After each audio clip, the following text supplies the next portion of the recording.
Hadirin jamaah salat Idul Adha yang dimuliakan Allah Subhanahu wa taala. Marilah kita senantiasa meningkatkan takwa kita kepada Allah Subhanahu wa taala dengan melaksanakan segala perintah-perintahnya dan meninggalkan larangan-larangannya.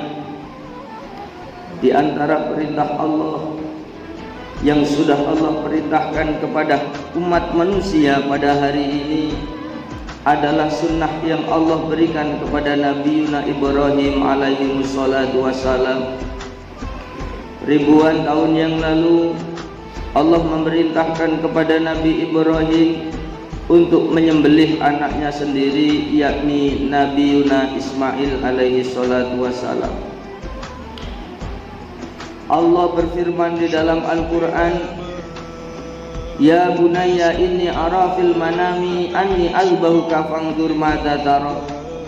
Kata Allah mengisahkan Nabi Ibrahim berkata kepada Nabi Ismail, wahai anakku, sesungguhnya aku bermimpi di dalam tidurku bahwa aku menyembelih akan dirimu. Maka apa yang menjadi pendapatmu? Nabi Ismail kemudian menjawab, faqala ya abati alma tukmaru satajiduni insyaallahu minas sabirin. Wahai ayahku, laksanakan apa yang telah diperintahkan kepadamu, semoga engkau mendapati aku sebagai orang-orang yang dalam keadaan bersabar. Maka pada waktu itu ketika Nabi Ismail sudah pasrah dan diletakkan di dalam lambungnya, kemudian Nabi Ibrahim sudah menghunuskan pedang. Kemudian Allah memanggil-manggil, ya Ibrahim, qad sadaqta ru'ya, inna kadzalika najzil muhsinin. Wahai Nabi Ibrahim, telah benar apa yang menjadi impianmu. Begitulah Allah memberikan balasan bagi orang-orang yang berbuat baik. Maka pada waktu itu Allah berikan fa'utiya bikabsin minal jannah.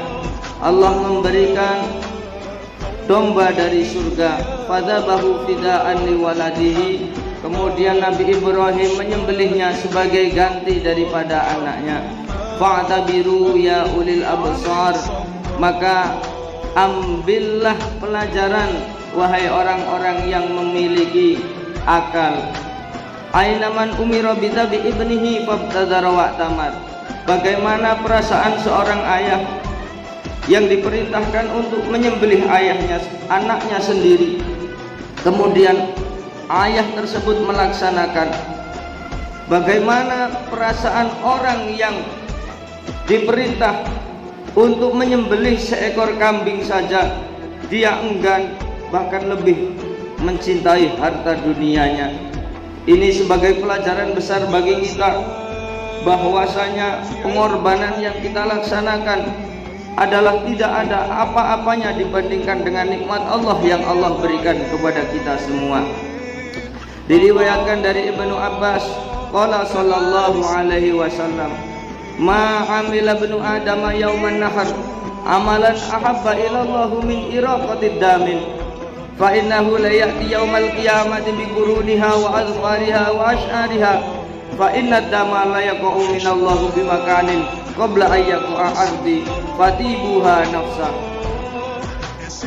Nabi menyabdakan, tidak ada amalan daripada anak cucu Adam